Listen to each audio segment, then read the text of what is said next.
ইসলামের কথা বলেন, আপনাকে মুসলিমরাই বলবে আরে এখন চরমপন্থী রে, এখন কট্টরপন্থী রে, হি তো মূল্যবাদী।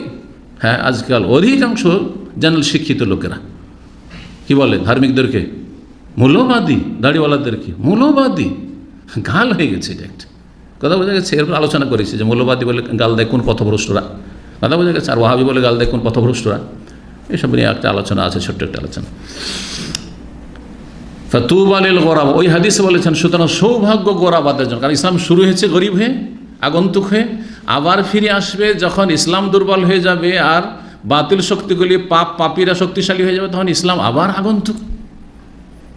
এখন দাঁড়িয়ে রাখলে আপনার জন্য বেশি মুশকিল।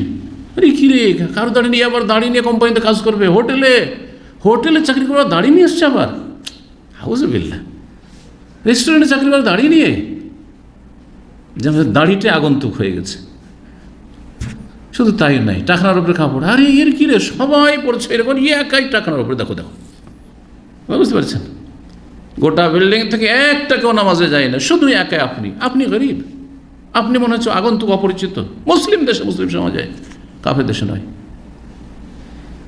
এই কিয়ামতের লক্ষণগুলি সব চলে এসছে, শুধু বড় লক্ষণগুলি বাদ আছে, 9-10টা যা বড় লক্ষণ আছে সেটি বাদ, বাকি সব চলে এসছে প্রায়।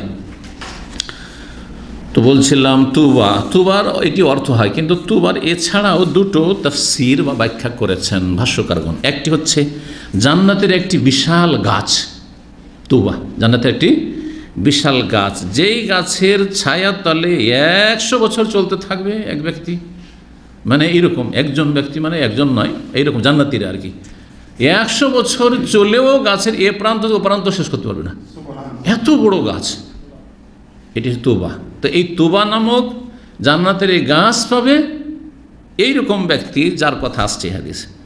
আর একটি হচ্ছে ওয়াইম্মা দারাজাতুন আলিয়া ফিল জান্নাহ, অথবা জান্নাতে একটি সুউচ্চ মর্যাদা, জান্নাতে আল্লাহ বড় উঁচা মর্যাদা দেবেন, এটার নাম হচ্ছে তৌবা।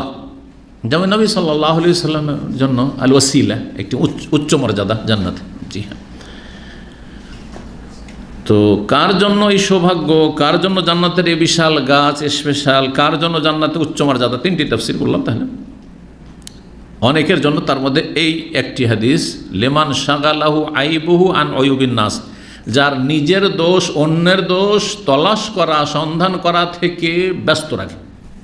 আমার সময় নেই যে আপনাদের দোষ খুঁজে বেড়াবো, আমি নিজের দোষ সংশোধন করতেই ব্যস্ত। নিজের মেলা দোষ আছে, আমার নিজের দোষ আমি আত্মপর্যালোচনা ডেইলি আমি করব আর কমাবার চেষ্টা করব না, আপনাদের পিছনে পড়বো যে কার কি দোষ আছে না আছে, আমার সময় নাই। এইরকম যদি মন মানসিকতা তৈরি করতে পারেন যে আপনাদের জন্য আমার মাথার ব্যথা না, কোনো সরকার কি করলো না করলো ওইটা মাথার ব্যথা না। আজকাল যেমন, আরে নিজের খবর না, ইসলামের নামে মাত্র মুসলিম, ফজরের জীবন নামাজ পড়তে যায় না, এই সরকার খনি সরকার, এই সরকার জালেম সরকার, এই সরকার তাগল সরকার দেশটাকে একবারে বরবাদ করে দিল। আপনি কি করলেন দেশের? কোন ভালাইটা করেছেন আপনি দেশের? আপনি তো নিজেরও ভালাই করেন না, জাহান্নামে যাবেন আপনি এই অবস্থা মরে গেলে। তো নিজের আপনি সংশোধন করেন।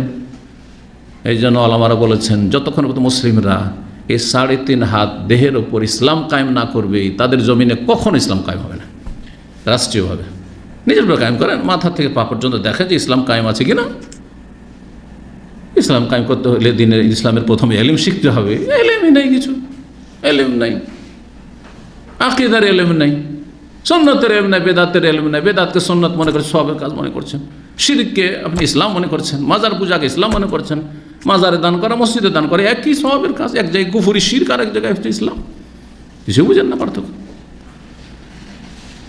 এইরকম উদাহরণের শেষ নেই। আর এমনি তো চলাফেরাই, হ্যাঁ, আখলাক চরিত্র, রুজি রোজগার, হালাল হারাম একাকার ইত্যাদি ইত্যাদি, 5 ওয়াক্ত নামাজ নেই, কত রকমের ত্রুটি।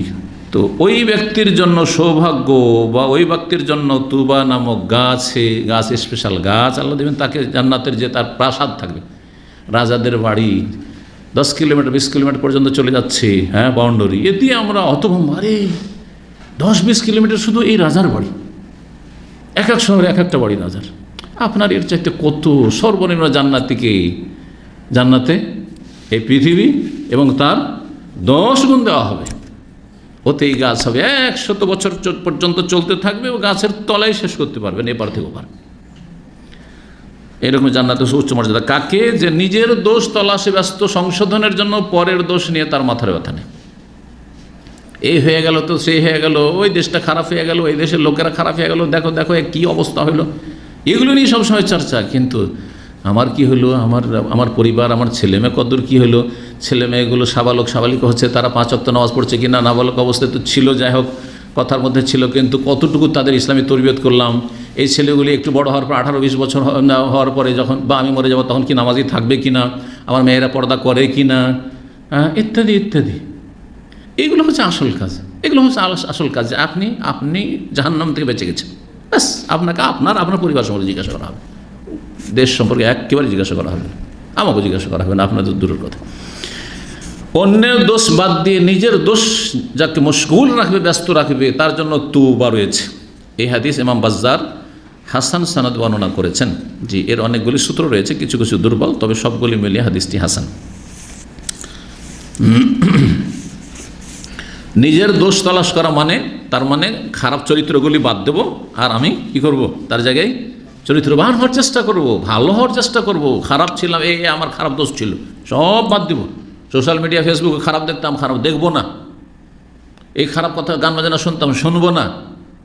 সিরিয়াল দেখতাম, দেখব না। টিভি দেখতাম, দেখব না, ইত্যাদি যতগুলি পাপ আছে সব বাদ দেন, বাদ দেন, বাদ দেন। পাপ খারাপগুলো, হারাম কিছু কিছু খেতাম, একদম বাদ। হালাল ছাড়া 1 পয়সা আমি ইনকাম করব না, একটা দানা খাবো না হালাল ছাড়া। এইভাবে নিজের সংশোধন করবে। এটি হচ্ছে উত্তম চরিত্র। খারাপ চরিত্র হচ্ছে মানুষের দোষ খুঁজে বেড়া, খারাপ চরিত্র হচ্ছে পরের দোষ খুঁজে বেড়া। জি, 1318 নম্বর হাদিস।